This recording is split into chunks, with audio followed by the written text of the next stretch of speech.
Good morning po sa inyo lahat. Isa pang liyugto na ating daily Bible blessings. Pamagat po na ating aralin ngayong umaga ay, napapagod ka na ba? Napapagod ka na ba? Gaano po katagal na matawag na Kristiyano tunay na manampalataya, anak ng Diyos? Ako po noong 1979 pa. Kaya, with kumulang po ako ay 46 na taon na bilang Kristiyano. At kung matagal na kayong Kristiyano, aktibo sa gawain ng Panginoon, naranasan niyo mga minamahal, naranasan niyo tulad ko, na parang napapagod na kayo. Para po sa akin, normal lamang na parang mapagod tayo sa pumuhay bilang Kristiyano at sa ating paglilingkod sa gawain ng Panginoon.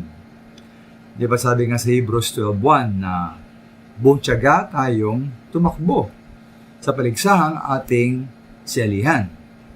But po normal lamang na mapagod tayo sa pagtakbo.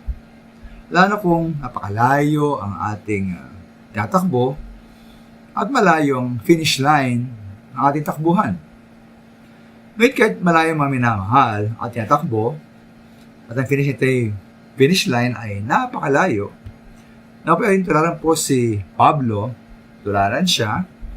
Sabi niya po 2 Timothy 4:7 na natapos ko na ang dapat kong takbuhin. Nang sa gayong mga minamahal ni Pablo, ay sa kanya sinabi sa verse 8 na makamtan ko na ang koronang nakalaan sa mga matuwid.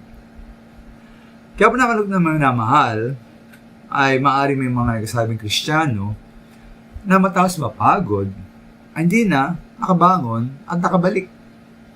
Sa halip ay nagsawa na siguro sa pagsunod at paglilingkod sa ating Panginoon.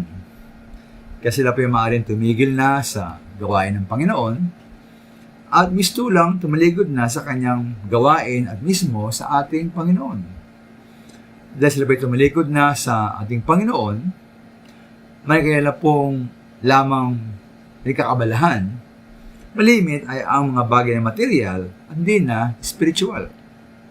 Mga bagay na makasanlibutan, hindi na makalangit. Mga bagay po na panandilian lamang. Mga bagay na ayon lamang sa kailang gusto, hindi po ang mga nais ng ating Diyos. Kami na mahal, normal lang po mapagod.